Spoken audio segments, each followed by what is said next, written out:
My biggest pet peeve in gaming and art in general, or at least the biggest until I have to make another video where I focus on a different pet peeve, is things that don't know what they are, for lack of a better way to put it. I've never really had an opportunity to talk about this before, but it's something I think about so annoyingly often. I have this seething irrational hatred for basic 3D graphics, to the point where I'll do everything in my power to avoid playing a game that looks like that, even if people claim it's the best thing the industry shat out in the past millennium. And I'm not talking about a lack of detail, more so a lack of style, identity, and attitude. Like, you've seen this literally thousands of times before, these shapes, colors, and textures. I'm not even sure what examples I can give you because I run away screaming at the first sight of this generic, almost too smooth looking 3D. You know what I'm talking about?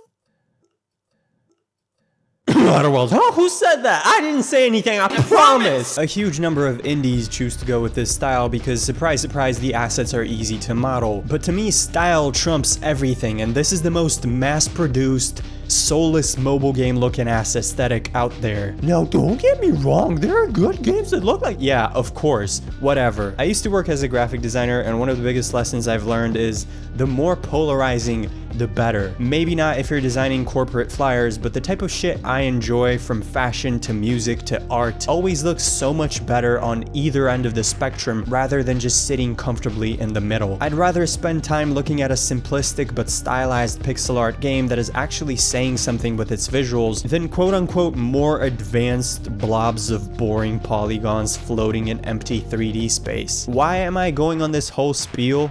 Aside from just being a hater-ass bitch? Because playing Bomb Rush Cyberfunk, I kept thinking about just how aggressively antithetical it was to these things that bother me in my sleep. If the basic 3D graphics look half-assed, Bomb Rush Cyberfunk is the most full-assed, double-cheeked up on a Thursday afternoon game in recent memory. It's so full of itself it bullied you in high school and is still doing better than you in every way imaginable. Does this mean the game is gonna give you the same amount of content as Starfield or Baldur's Gate?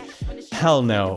But is the shorter time you spend with it gonna be sweeter than any of your 1,000 fucking hours spent in these massive RPGs? I mean, no, like statistically, guess not. Like, how could I even know that? Like, depending on the kind of person you are and your taste in video games, for example, if you're really into classic RPGs, then probably you're gonna— yeah, obviously this is an indie game, and realistically it can't compete in scale with other Game of the Year contenders, especially this year, but every piece of content it does have is so intentional and so imbued with passion, I can't help but want to go back to grinding some sick rails every time I'm away from it. And I know I'm a gaming YouTuber, but I'm actually completely empty inside, and things that give me this excitement are few and far in between, especially once already out and playable, compared to just the fantasy I develop in my head based on a single trailer about how much fun I'll be having with some unreleased game that I actually won't even care to play when it comes out. Cyberfunk is not a direct sequel, but a game heavily inspired by Jet Set Radio Future. When I say heavily, I mean it's basically a sequel slash reboot made by a different studio, to the point where if the original IP was owned by Nintendo and not Sega, this small indie studio would currently have bounties on their heads in Japan. I never played JSR, but I always knew about it, and I always loved the just insane triangular person style that it pioneered, probably. What I played instead, back when I would just look up random search terms on Google to find some obscure browser game no one's ever heard of, was this game called Free Jack. I just couldn't miss likely my only opportunity ever to mention this game. The characters weren't as triangular, but it was similarly colorful, and instead of rollerblading, you had parkour and drifting on your feet. This game is coincidentally being rebooted soon by some fans who managed to get the license after like a decade of being unplayable, so I just thought I'd mention it. Anyways, if you were a 90s kid like me and didn't think baggy jeans and graffiti were the coolest thing in the world, you didn't exist. I spent all of my time in class drawing graffiti in my notebooks, and I live in Eastern Europe, so it was basically free reign outside. I made many walls in the neighborhood, much uglier, I sucked ass, okay? I always wanted to be 30 different people at the same time, therefore never really committing to any style or subculture and being accepted by their community. It's the curse of being a Gemini, I tell myself to avoid admitting to crippling mental illness. And there weren't really that many games in this street skater, graffiti, hip-hop niche to help me live out my fantasies virtually, even with games that came after. GTA had cool radio stations and that downtown hood vibe. Mark echoes Getting Up as the best and only graffiti game I know, and I guess Skate had the street skating, but nothing truly combined it in a way that JSR did and gave it that sick coat of neon spray paint until now. No, you better watch your back. No, watch your back. No, you better watch your back. No, watch your back. No, you better watch your back. No, watch your back. No, you better watch your back. No, watch your back. No, you better watch your back. No.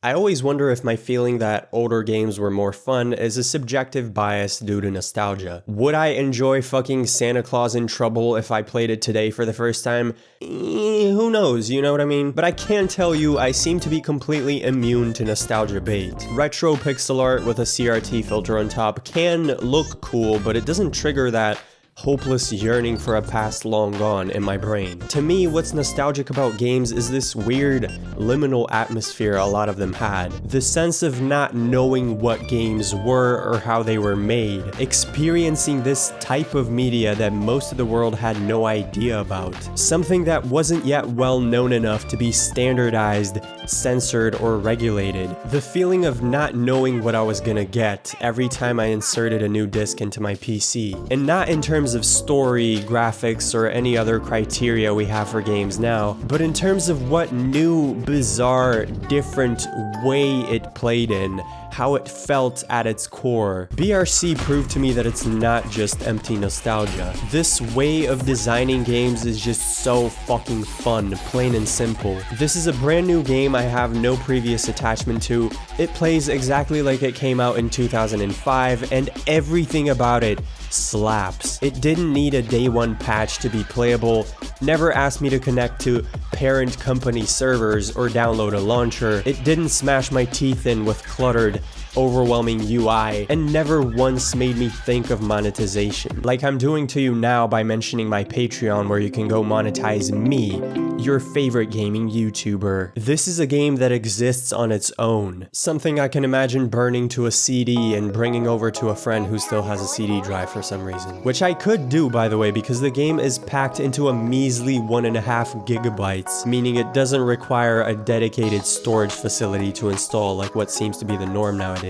The game comes with no agenda. It was made to be fun and nothing else. Now let's talk about that fun.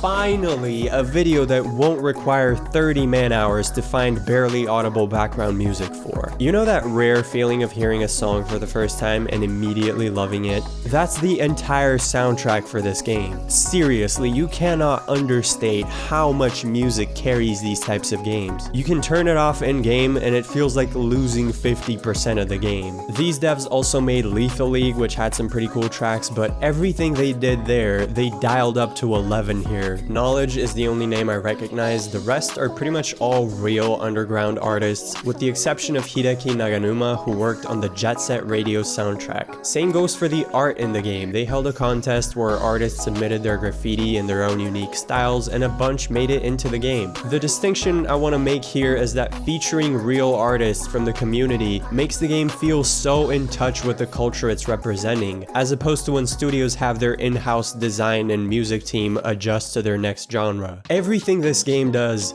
is for style. Look at the ridiculous camera mode. It's not made to capture and export 1080p wallpapers. You got a phone in the game, phone has camera, this is what it looks like. From the trailers, I thought this graffiti thing was gonna be some sort of timed minigame you have to do every time that will get annoying pretty fast. Nope, it's just a quirky way to choose the graffiti you want to paint. You can't fail this, it's about remembering the right pattern for the ones you like. Not because they give you more points, but because they look sick. For God's sake, the whole game is about getting sick combos just for the sake of it, man. 90% of the time you're not gonna be battling someone, you'll just be racking up points for the satisfaction alone. This is something a game hasn't offered me in a very, very long time. The incentive to utilize its mechanics being just making you feel cool doing it. No agenda, no objective. I had no idea I was even gonna care about the story in the slightest,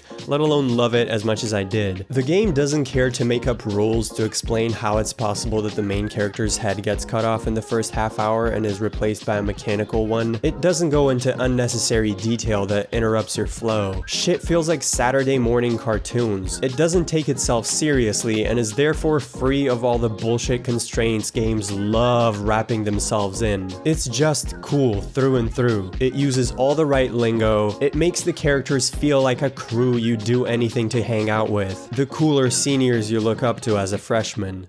The whole package takes me back to a mindset I'm always trying to get to. One where I didn't know anything about games and how they were made. When I didn't spend time reading reviews and watching opinions of random people who I have no idea if they're anything like me at all. Like the person I'm watching may have a Funko Pop collection that I'm not even aware of, and I'm supposed to take their word for everything, no questions asked. It's tricky because as a YouTuber, you want to have your finger on the pulse of what's going on right now and how content is evolving, but at the same time, I feel like consuming so much gaming content can also lead to losing your own unique opinion on the things you play, or even stand in the way of being drawn to or away from something naturally, rather than based on what others are saying. I've noticed that as much as I enjoy the ridiculous amount of content I watch, I have kind of gravitated away from certain types of content over time that sort of broke my illusion and took me out of this state I was in when I enjoyed games the most. I don't really care about every little thing going on in the industry right now. And same goes for games themselves. Certain games take me out of it,